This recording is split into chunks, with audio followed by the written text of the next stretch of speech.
Hello students, I am back with another video related to plant tissue. In my previous video, I have discussed some points related to tissue. I told you about division of labor and classification of tissue. I told you the difference between plant tissue and animal tissue. And then later on I show you the classification of plant tissue. In classification of plant tissue, I have told you that plant tissue is differentiated into two parts, that is meristematic tissue and second is permanent tissue. मैंने आपको plant tissue का classification समझाया था और उसमें मैंने आपको बताया था कि प्लांट टिश्यू को डिफरेंशिएट किया गया है, विभाजित किया गया है, उसके पार्ट बनाए गए हैं meristematic tissue and permanent tissue. Meristematic tissue और परमानेंट टिश्यू में डिफरेंशिएट करते हुए उनको अंतर समझाते हुए मैंने आपको बताया था मेरिस्टेमेटिक टिश्यू मेनली वो टिश्यू है जो सेल डिवाइड होती हैं उनसे बनता है। The cells of meristematic tissue have the capability to divide and they divide throughout the life and responsible for the growth of plant throughout the life. दूसरी तरफ परमानेंट टिश्यू वो सेल्स हैं, वो टिश्यू है जो डिवाइड करने की capacity खो देता है और परमानेंट टिश्यू बनाता है। आज मैं आपको मेरिस्टेमेटिक टिश्यू समझाऊंगा। मेरिस्टेमेटिक टिश्यू मेनली तीन तरह का होता है। Number one apical meristem, number two lateral meristem and number three intercalary meristem. Intercalary meristem इसी को मैं आज आपको समझाने जा रहा हूं। देखो बच्चों, कोई भी टिश्यू, चाहे वो प्लांट टिश्यू हो चाहे वो एनिमल टिश्यू, अगर हम उसकी स्टडी करने जा रहे हैं, उसको पढ़ने जा रहे हैं, तो हमें 3 स्टेप्स में उसकी स्टडी करनी है, उसको पढ़ना है। Easy to understand. अगर हम उसको आसानी से समझना चाहते हैं तो हम 3 तरीके से उसकी स्टडी, 3 स्टेप्स में उसकी स्टडी करेंगे और वो 3 स्टेप्स में यहाँ लिख के दे रहा हूँ। सबसे पहले हमें पढ़ना होगा उस टिश्यू की नेचर, इसकी जो सेल्स हैं उसकी नेचर कैसी है। सेकंड पॉइंट हम पढ़ेंगे अकरेंस, वो कहाँ कहाँ पाया जाता है। एंड थर्ड स्टेप हम पढ़ेंगे फंक्शन।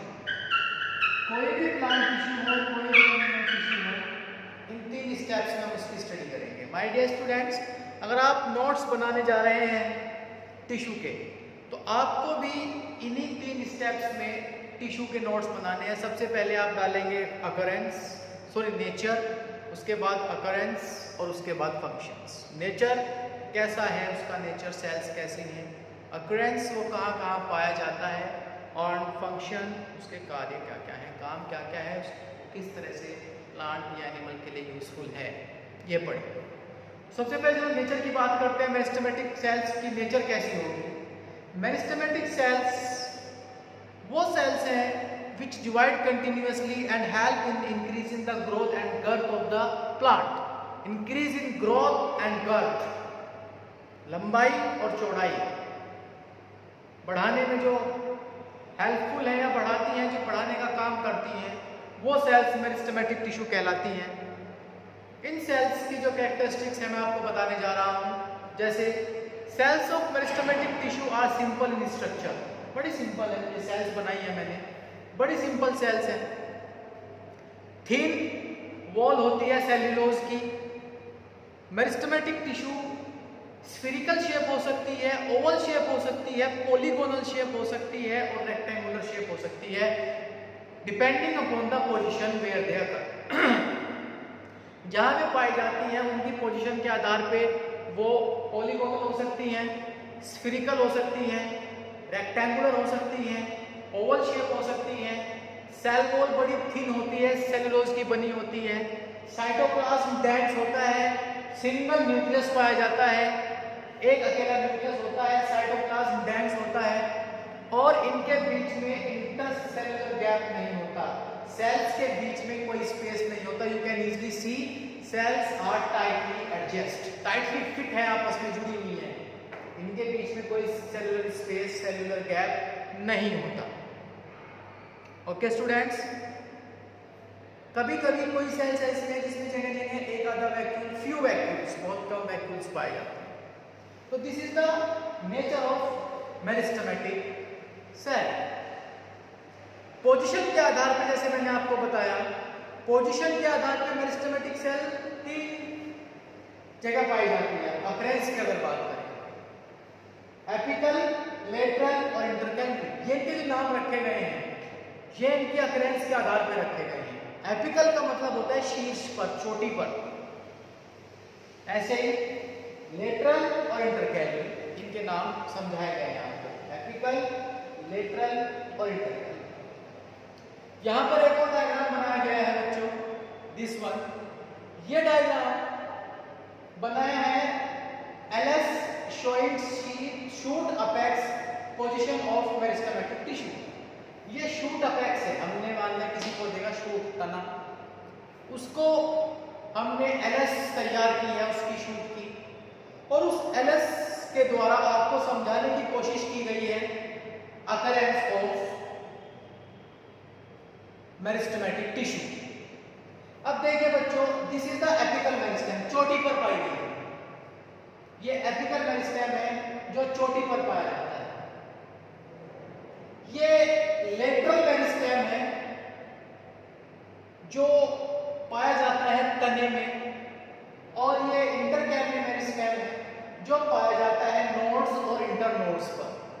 नोड्स वो जगह जहां से नई ब्रांच निकलती है, वो जगह नोड्स कहलाती है।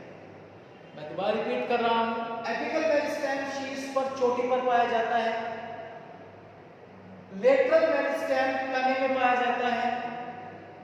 इंटरकैलरी मेरिस्टेम नोड्स और इंटरनोड्स पर मिलता है, which is found in nodes and internodes, which is responsible for branching। जहाँ से ब्रांच निकलती है, नई पत्ती, फूल, नई ब्रांचेस जहाँ से भी निकलेंगी वहाँ पर नोड्स इंटरनोड्स होते हैं। ये हो गई अकरेंस। अब फंक्शन की बात करते हैं। फंक्शन जैसा कि मैंने आपको समझाया ही है, meristematic tissue is responsible for the increase in growth and girth. Growth and girth, growth करता है, गर्थ करता है, मोटाई बढ़ाता है।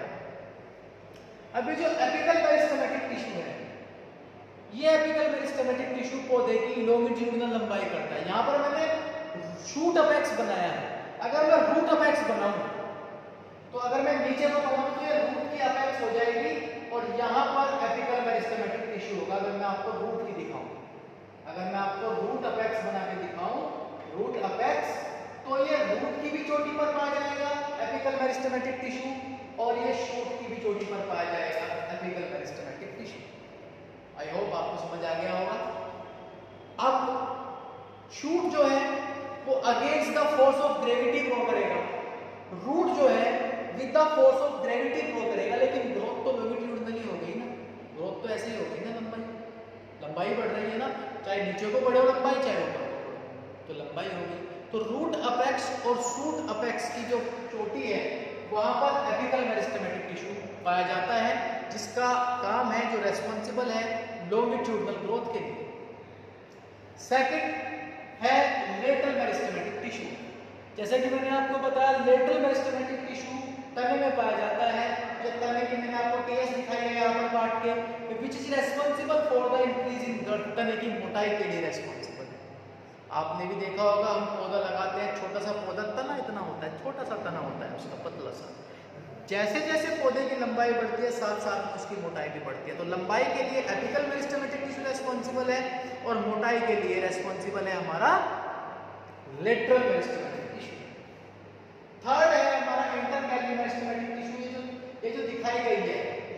पोजीशन दिखाई गई है, ये पोजीशन दिखाई गई है और ये पोजीशन दिखाई गई है।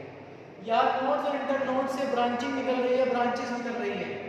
These branches are because of intercalary meristematic tissue. ये ब्रांचेस आ रही हैं इंटरकैलरी मेरिस्टेमेटिक टिश्यू की वजह से। तो ये फंक्शन हो गया मेरिस्टेमेटिक टिश्यू का। ये सेल्स की स्ट्रक्चर हो गई, ये पोजीशन के आधार पे अकरेंस हो गई और ये हो गया उसका फंक्शन। ये मैंने आपको कंप्लीट कर दिया meristematic tissue. In my next video, I will discuss and I will start permanent tissue. Till then, enjoy the video, learn from this. If you have any query, comment me, message me. Goodbye, take care.